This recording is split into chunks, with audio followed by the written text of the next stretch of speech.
Little Red Cap. Many years ago, there lived a dear little girl who was beloved by everyone who knew her. But her grandmother was so very fond of her that she never felt she could think and do enough to please this dear granddaughter, and she presented the little girl with a red silk cap, which suited her so well that she would never wear anything else, and so was called Little Red Cap. One day Red Cap's mother said to her, "Come, Red Cap, here is a nice piece of meat and a bottle of wine. Take these to your grandmother. She is weak and ailing, and they will do her good. Be there before she gets up. Go quietly and carefully." The grandmother lived far away in the wood, a long walk from the village, and as Little Red Cap came among the trees, she met a wolf. But she did not know what a wicked animal it was, and so she was not at all frightened. "Good morning, Little Red Cap," he said. "Thank you, Mr. Wolf," said she. "Where are you going so early, Little Red Cap?" "To my grandmother's," she answered. "And what are you carrying in that basket?" "Some wine and meat," she replied. "We baked the meat yesterday so that grandmother, who is very weak, might have a nice strengthening meal." "And where does your grandmother live?" asked the wolf. "Oh, quite 20 minutes' walk further in the forest. The cottage stands under 3 great oak trees, and close by are some nut bushes, by which you will at once know it." The wolf was thinking to himself, "She is a nice, tender thing, and will taste better than the old woman. I must act cleverly, that I may make a meal of both."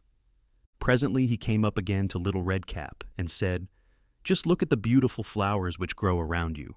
Why do you not look about you? I believe you don't hear how sweetly the birds are singing. You walk as if you were going to school. See how cheerful everything is about you in the forest."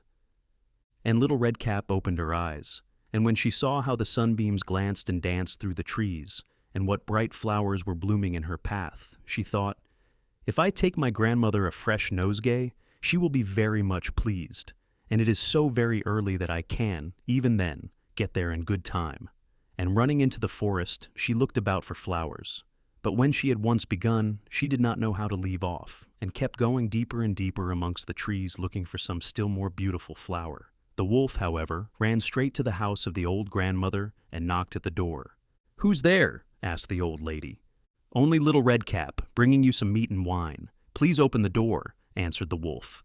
"Lift up the latch," cried the grandmother. "I am much too ill to get up myself." So the wolf lifted the latch, and the door flew open, and without a word he jumped onto the bed and gobbled up the poor old lady. Then he put on her clothes and tied her nightcap over his head, got into the bed, and drew the blankets over him. All this time Red Cap was gathering flowers, and when she had picked as many as she could carry, she thought of her grandmother and hurried to the cottage.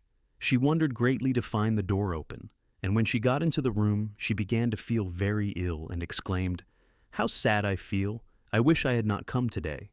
Then she said, "Good morning," but received no reply. So she went up to the bed and drew back the curtains, and there lay her grandmother, as she imagined, with the cap drawn half over her eyes and looking very fierce. "Oh, grandmother, what great ears you have," she said. "All the better to hear you with," was the reply. "And what great eyes you have." "All the better to see you with." "And what great hands you have." "All the better to touch you with." "But grandmother, what very great teeth you have." "All the better to eat you with." And hardly were the words spoken when the wolf made a jump out of bed and swallowed up poor Little Red Cap also. As soon as the wolf had thus satisfied his hunger, he laid himself down again on the bed and went to sleep and snored very loudly. A huntsman passing by overheard him and said, "How loudly that old woman snores! I must see if anything is the matter." So he went into the cottage, and when he came to the bed, he saw the wolf sleeping in it. "What? Are you here, you old rascal? I have been looking for you," exclaimed he, and taking up his gun, he shot the old wolf through the head.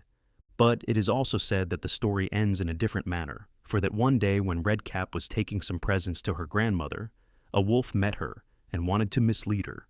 But she went straight on, and told her grandmother that she had met a wolf, who said good day, and who looked so hungrily out of his great eyes, as if he would have eaten her up had she not been on the high road. So her grandmother said, "We will shut the door, and then he cannot get in."